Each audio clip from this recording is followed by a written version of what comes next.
afternoon, Guillaume. Well, I don't even know what time it is where you are actually, now that I'm saying good afternoon. What time is it? Hi, Brittny. Yes, actually, good afternoon is perfect. It's 7 p.m. Okay. here in France. So it's the end of the day. But in All right. France, Well, the we're beginning of still the evening. perfect. I'm not quite there yet, but we're getting there. I'm super excited to have you on to come on and talk about the FroggyMouth appliance. It is an appliance that's widely used by myofunctional therapists and some myofunctional therapists that don't know about it, that I definitely would love to get the message out there because it's a great appliance.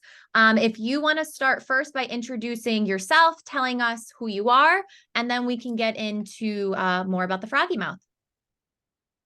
Of course, thank you very much, first of all, for the invitation. My father and I, we are very glad about that because we are trying more and more to speak to the American public, but also the worldwide public. And it's thanks to invitation in podcasts like yours that we are going to be able to do that. And I'm very glad when I see the names of all the previous people that have been there on your podcast that you invited us. I said us because first of all, to introduce me, I am the son of my father, like many people, but I'm really the son of my father because we are working together since now more than 10 years. I have to say that I was not the closest guy to his father when I was younger. And actually, when I became an adult, I started to try to ask questions to my father to understand what was his job, his passions. And I realized that he was not just good on his field, but that he was really unique on his field. And that really gave me the motivation to do something together. So first of all, we created together the FroggyMouth company, thanks to an invention that he invented a couple years before that. But then our collaboration was going way further than simply having a company. The philosophy of my father is about myofunctional therapy, but also about pediatric orthodontics and functions in general. So we've been involved together in many non-profit societies, scientific societies, where year after years, I was learning from him and then taking also his position. Now I am the executive director of the French Pediatric Orthodontic Society that organized very big congresses in France to promote early treatments in orthodontics. We had 4,500 people attending a congress that was only in French during the COVID. So we really did a great job together. And we also participated in the creation of the IPOS, International Pediatric Orthodontic Society. And my father was a founding member of IFUNA, International Functional Association, and I became a treasurer 20 years later. So let's say that it is closing the circle a little bit. Yeah, definitely. Definitely. Well, thank you for that introduction. And then if you want to tell just listeners that maybe aren't sure who Dr. Fellus is, if you want to give us a little bit of a mini bio on Dr. Fellus as well. Of course, my father is now 75 years old, and he has been trained in the 70s by two great professionals, two great stomatologists, Professor Defez and Professor Delair. Even though they are French and only French speakers, they are now known all over the world for everything that they brought to function. That's why my father was different. Mm-hmm. He was an orthodontist trained by stomatologists. And they were teaching him since the beginning of his career to look at the patient as a whole individual and not only as teeth, occlusion, face. Mm-hmm. That really changed his way of seeing orthodontics. And it's been the latest article that I've been able to find written from my father was from 1978. And he was writing about how to treat class 3 patients before the age of 6 years old, which was crazy for the 70s. Yeah. And he had this philosophy against all odds in the 70s. He was fighting against everybody since then. And now we are so glad to see that it finally became obvious that functions exist, have impacts on this morphosis treated by orthodontists, and that if we understand how function works, we can have so great early treatments in orthodontics with such a big impact on the life of all those children all over the world. Absolutely. Tell us how he came to invent the FroggyMouth. Yeah, I think that FroggyMouth is really the last item of a very long career. As I told you, in the 70s, he started to treat patients from 3 to 6 years old, which was absolutely crazy. And he was even refusing to take patients older than that. All his mates, all his colleagues were at least taking him for a crazy guy or taking him for a dangerous guy. He was receiving anonymous letters asking him if he was having authorization to make scientific experimentation on young patients. It was really disgusting to see now what he was receiving back then. And so he understood that if he wanted to show to the world that we could treat patients very young, we needed to get those treatments absolutely stable, absolutely no relapse. While on teenagers, many doctors say, yeah, we will see relapse later. Not all of them. Some of them do that.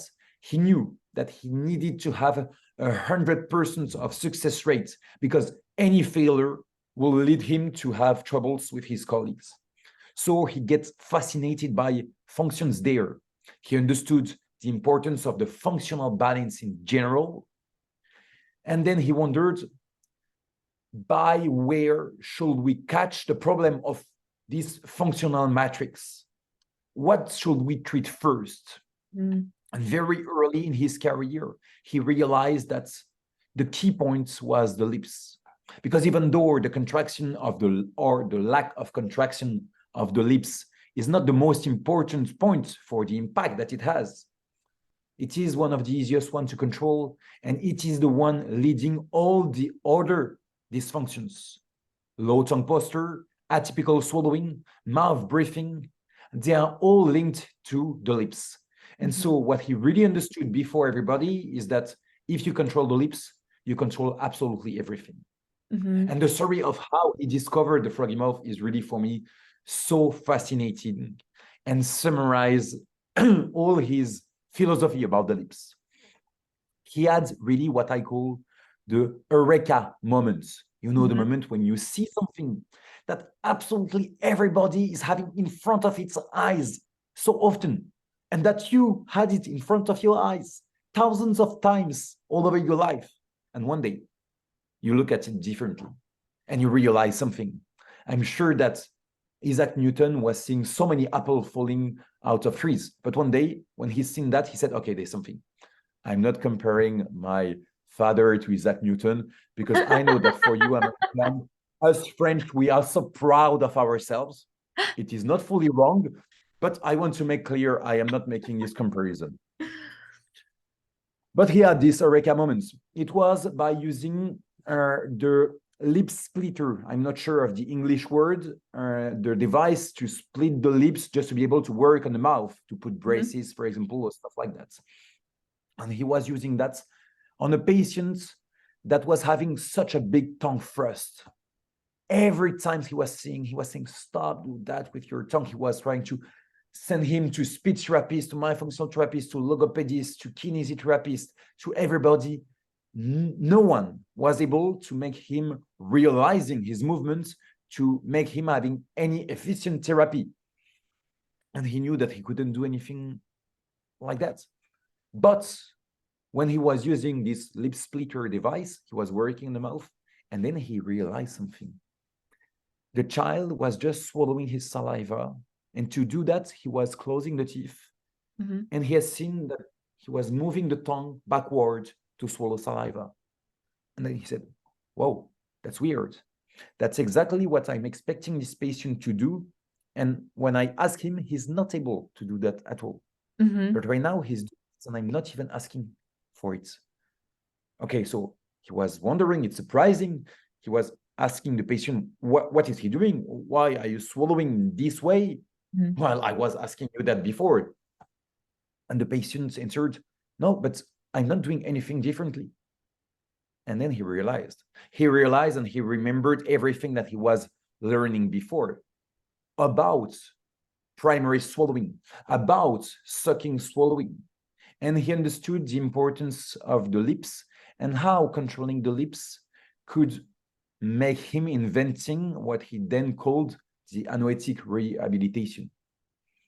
What is fascinating about that is that this child was not aware that he made anything differently, but he was now doing something that was going to change his life in the future. And that's at this moment that he realized that he was having really something big between the hands. Now, when you buy the FroggyMouths and then it comes with the protocol, so how to treat the patient. What I love about it is to pretty much what you just said, like the patient is instructed to use it, say, while watching TV, as long as, their eyes are horizontal, but so that they're not really paying attention to what it is that's going on in their mouth. So if you want to talk a little bit more about the importance of that and why those protocols exist. Of course, I think that it's the key part of passive myofunctional therapy that my father also theorized as the anoetic myofunctional therapy. He was writing a very interesting book about that, about neurosciences, but we may come back on that later. To explain you a little bit more, the idea of the passive rehabilitation is not to go at the opposite of the active one. Is something else that we could be doing together with the active therapy. But passive is, instead of telling the patient what we expect from him, we make impossible for him to do what he should not do at all, what he must not do. What he must not do is primary swallowing. But what is primary swallowing? Before that, we are calling that atypical swallowing. It is fully physiological. We are actually training ourselves in the belly of our mother to swallow the amniotic liquid, to be able, from the first second where we are out of our mother, to be able to do the breastfeeding, to put nutriments, foods in our body. So we train for that. We train to use the tongue as a vacuum to be able to get the milk out of the breast. And to be able to do that, we are swallowing thanks to a gap of pressure between inside the mouth, outside the mouth. So to do that, we are closing the lips around the breast of our mother, around a pacifier, around other stuff. To work, primary swallowing requires a seal made at the level of the lips. And that's how we are making the diagnosis. This movement, we are seeing those contractions. For anybody listening and not seeing, he just contracted his lips. Exactly. But if we are wearing a FroggyMouth, that's what I explained you on how he discovered that. We make impossible for the lips to close. So if lips cannot close, we cannot make a lip seal. If we cannot make a lip seal, we cannot swallow primary swallowing. And that's where the TV and the 15 minutes per day enter. We are having our attention focused on the TV. Keep the head posture horizontal like that. So the conscious part of our brain is focused on what we are watching. And on the background, our brain is wondering how to solve a simple but very important problem. How can I swallow my saliva to not drool in my saliva in this new environment where I cannot close the lips? The only way to be able to do so, putting the teeth in occlusion, peristaltic movement of the tongue like a wave. And that's where it is changing. If the patient is raising his tongue, it is not to please us. It is because he's using his tongue to throw the saliva in the back. That is changing a lot of things for the final goal that we have, the automation. Only automation matters. Now, I guess I have two questions. At what age can you start using the FroggyMouth? And at what age should you see that primary swallow turn into a more mature swallowing pattern? We are saying that we should turn from primary swallowing to secondary swallowing when molars develop and that we are changing our habits of chewing, eating. There's something that was really making my dad crazy about. Why us, as Occidental civilization, almost one human out of two is having big teeth problem, while all the old population or the population that lives with us but that have old ways of living have absolutely no problem, almost 0% of dental deformation. Why is it so? Instead of trying to understand why do some people have problems and that we bring the genetical reason, very easy. Why the other ones do not have anything? Because when there is the molars, then they are changing the way of eating. It requires mastication, chewing. And when we are doing that, we are sending a signal to our brain. Change. The tongue cannot take the whole space in the mouth. It has to go up. And by going up, we will make the palate as big as it should be. But if there is pollution in the air, if we are keeping sucking habits like the pacifier, if we are not giving to our children a food that requires enough mastication, we are not doing this transition at more or less 3 years and a half. And if we are not doing it at this moment, there is very low chance that it will happen later because it has to happen there. So we may start to use FroggyMouth when we are seeing that this natural change from primary swallowing to secondary swallowing is not done and will not happen. Let's say 4 years old. And then you may use it until 99 years old. Our oldest patient was 92 years old. Oh, wow. Now, my 92 years old, that's impressive. My next question is how, and I know that this probably differs for everybody, but I guess maybe on average, like how long is somebody typically in a FroggyMouth appliance before we're seeing that transition to secondary swallowing? We have to say that it really happens quickly, and we are so glad about that, thanks to the anoetic way of doing rehabilitation. So the only study that we are having on a big group was made out of 10 weeks. So let's say that 10 weeks is the first good basis. But really now, if I have to advise some practitioners, I will say between 2 months and 8 months. There is a very big gap because we really have to consider every patient as different. What matters is not the time. What matters is what we are seeing with our eyes. We are not stopping the treatment until reaching the automation. And I insist on that because so many people out there are complaining that myofunctional therapy is not working according to them because they are saying, oh, look, he was doing 4 months, 6 months of myofunctional therapy and it's relapse. No, it's not a relapse if the treatment is not done, over.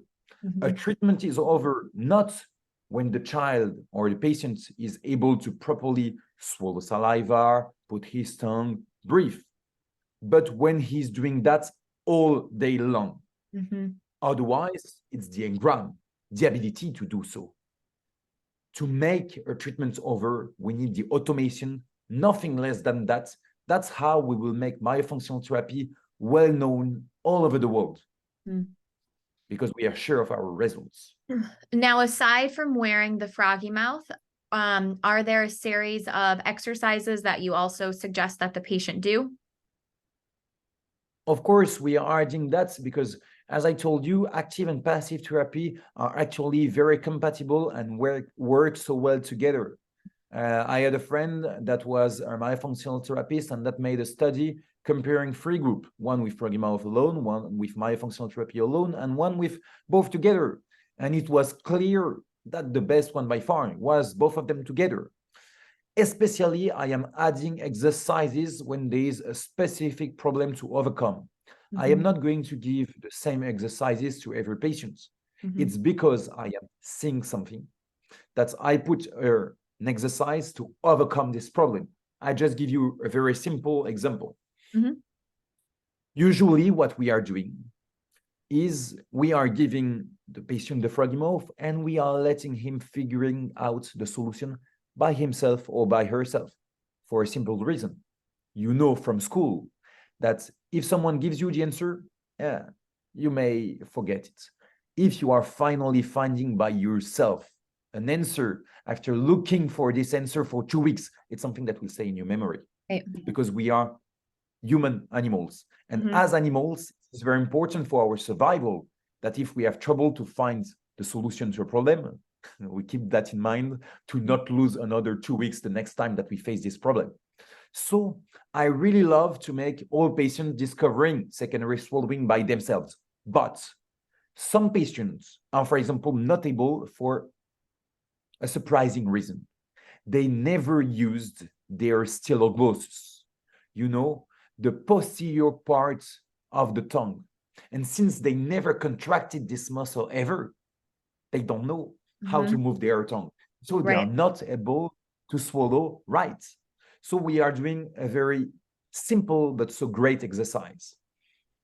We say we are going, the game, the iron arm, arm wrestling in American. We are going to arm wrestling my pen against your tongue. We place the pen there on the posterior part, not too far to make sure to not put the patient in any uncomfortable situation, but just far enough to touch the styloglossus. And we are saying, let's fight. Your point is to put my pen on your palate and crush my pen on your palate. My goal is to crush down your tongue. And for the first 5 seconds, you will not feel anything, absolutely no reaction about that. But the fact that your pen is in contact with the tongue is showing to the brain of the patient the direction for the motor action to go. And then, for the first time ever, you will see the styloglossus contracting.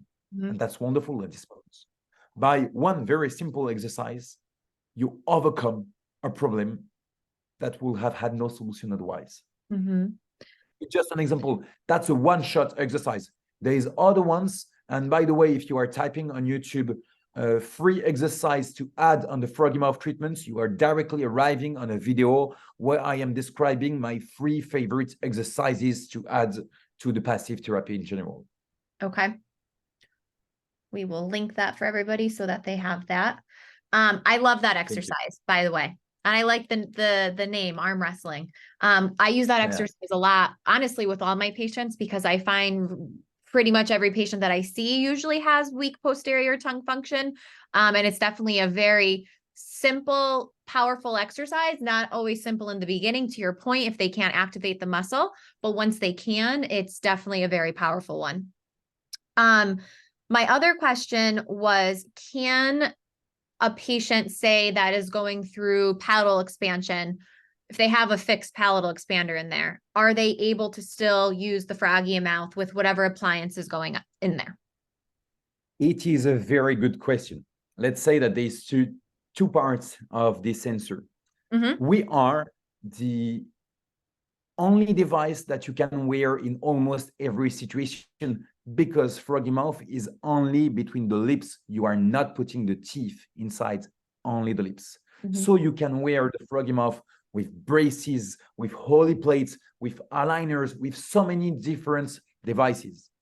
But for every kind of myofunctional rehabilitation, there is one prerequisite that is so important, additionally than having the patient psychologically ready for that, is having the patient anatomically ready for that.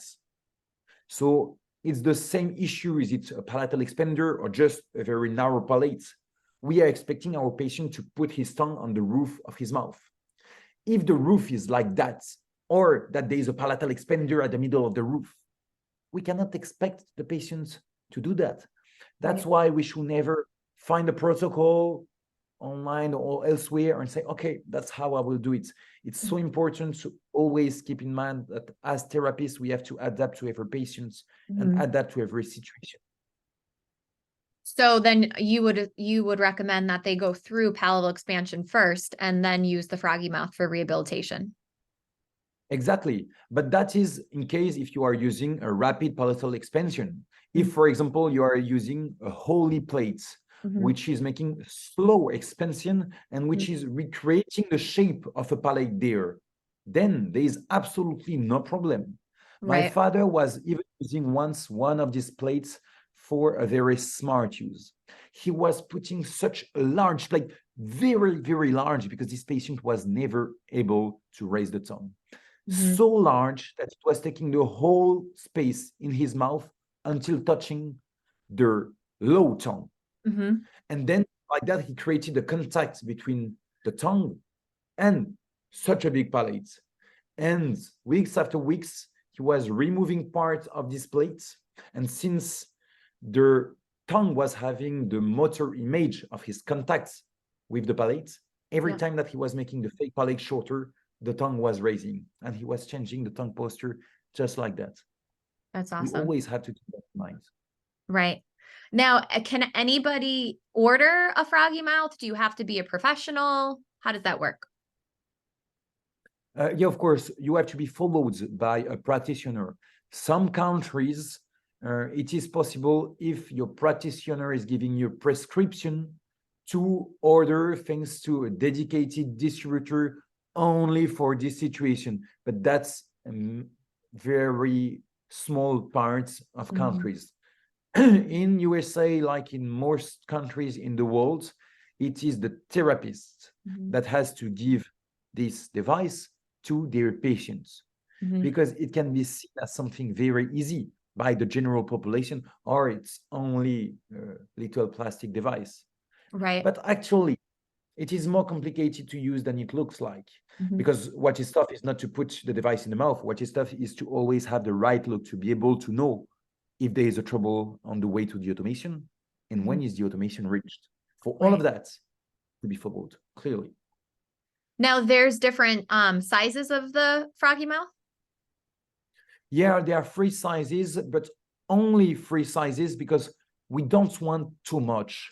Our point is not to force every practitioner to have so many different sizes, references in their office. To say the truth, I think that the smallest device will work on most of the people. It is for comfort reasons that we made larger ones, because it is always more comfortable to have something that fits more to the size of your mouth. Right. But the idea itself, making the contact between 2 lips impossible, can be done with the smallest one. Right. So for the efficiency, it's the same. For the comfort, there is 3 sizes, no more, no need for more. Are there any other parts of the FroggyMouth that we haven't discussed that you'd like to? I think that's what is really important when we are speaking about FroggyMouth, but it's not only about FroggyMouth, it's about the myofunctional therapy in general. What we have to say is that for most of the parents that we are having in front of us, when we are saying, oh, your child, your daughter is swallowing his saliva in the wrong way, they are looking at us like, no way, terrible, not swallowing properly. Too bad. Yeah, he has already so much troubles. He has troubles at work. She's not doing the homework. There's troubles because the teacher was calling him. And then the doctor is speaking to me about how my child is swallowing his saliva.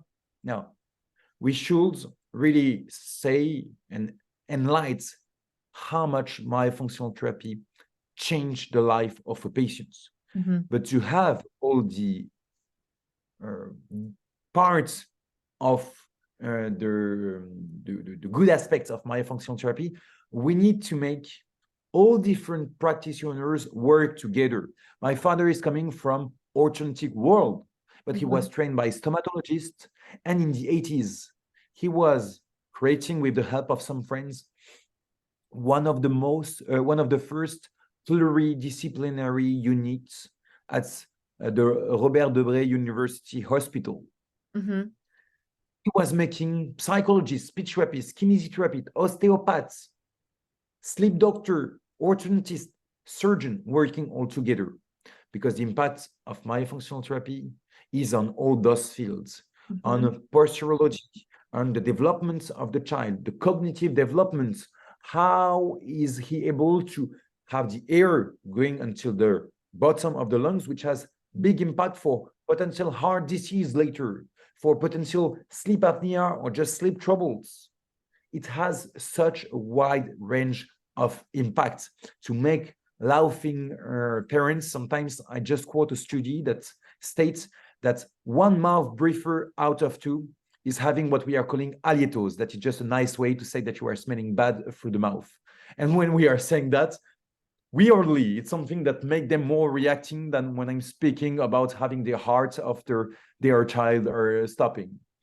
We have to speak about all this range of Right. impact, we have to say that to expect those positive impacts, what we need to reach is automation, nothing less than automation. If all the therapists, we are agreeing about that, myofunctional therapy would have bright days in front of it. Absolutely. And I look forward to that. It's just so important. And I mean, I feel like we talk about it, you know, on every episode or even every airway podcast that's out there, but the importance of interdisciplinary collaboration and, you know, understanding. I think it's so important that we all understand each other's discipline as well. You know, it's one thing to know to make a referral, but to really truly understand like what that patient's, or I'm sorry, what that clinician or provider's role is going to be in this patient's, you know, airway journey is so important. And I think that when, you know, you're speaking with a family and they can tell that you have this truly this transformative team where everybody's in communication, everybody's on the same page, they know what's going on, it makes you feel so much comfortable from the patient's side being treated. You know, because I know one of the things, at least that I deal with a lot in my practice is, you know, we might get a referral from an orthodontist for a tongue thrust, right? But the parent doesn't know how much more goes into it, that we're talking about their breathing, we're talking about their sleeping, and like nobody's ever really asked them these questions before. So it can be very overwhelming to families when they first come in because you're overloading them with all this information when they think it's just going to be this, you know, simple thing in correcting somebody's tongue thrust, but you're talking about sleep, breathing, eating, swallowing, and they're like, I thought he was fine. I mean, he eats every day. That's so much that. Absolutely. Is there anything else, Guillaume, that you'd like to leave with the listeners before we wrap up for today? Yeah, I think that there's two very important stuff that I was thinking about. Yeah. One for the patients and one for the therapists. To the patients, I think that it is important to say that there's no age to fix that. It's not because you are 40, 50 years old and that you were not dying yet because of that, that you should not fix this trouble.